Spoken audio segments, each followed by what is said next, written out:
Okay, this is the ratchet and extension we had to use to get the starter out of the R53 Mini, the top bolt.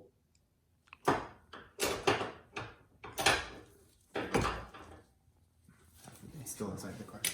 So we used a half-inch, looks like a 1 foot half-inch extension, and then a 20-inch half-inch extension. We got them both from Home Depot. The long one, the 20-inch one, is a solid one, and the 1 footer is the what they call a wobble at the end, so it has the ability to wobble the socket. Oh, and then there was one more. I knew it was 3. Another 1 foot with, is that one a wobble or no? Yeah, it's a wobble. No, the last one. Yeah, it's a wobble. This one? Oh. Yeah. Yeah, so that one's a wobble as well. So you see the movement because of the wobble, right? So Has to be assembled in car. yeah, so you have to put this one in, and then attach this one, and then the last one. You can't put it all together and then slide it through the wheel. So it's a very difficult process and a lot of trial and error. The half-inch ratchet does not work for loosening it. You have to use a breaker bar, and it took us over a day. So of trial and error and different pieces. We ended up breaking. We tried using 3/8 extensions. We ended up breaking them. They were also cheap Harbor Freight ones, so we learned our lesson. For something like this, you want to use good quality tools, and so we ended up getting the Husky ones. So there you have it. It was a lot of work. Okay, so to get the bottom bolt out of the R53 Mini Starter, it's a very difficult task. So what we figured out is, we already did it, but we're going to reenact the process here just so for documentation. So one person, it's good if one person can go under the car and use this.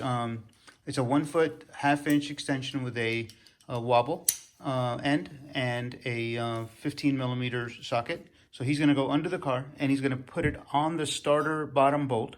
So once he gets it on there, then I'm going to feed. You can go ahead.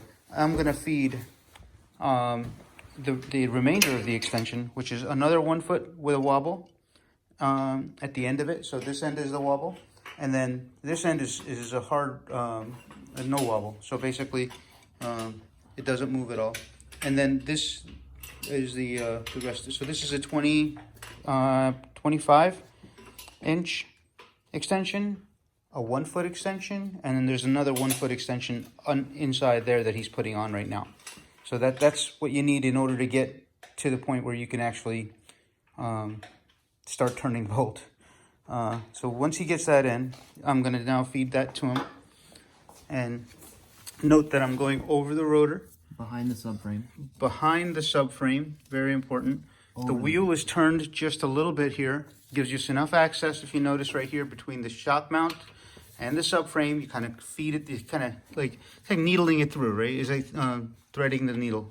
Once you get it in, now he's going to go in, and if you notice right here, see it's going under the slip over here, but it's going behind the subframe. Over the axle, under the oil cooler. Oh yeah, over the axle and under the oil cooler, and that you'll see that once you're inside. It's hard to tell from here, but that's the way that works. Here he's gonna. So, over the caliper, behind the subframe, over the axle, under the oil cooler, if you have a 6-speed car, and connected to the other 1 foot extension that we have running from the starter bolt all the way through. It's essentially a straight line. There you go.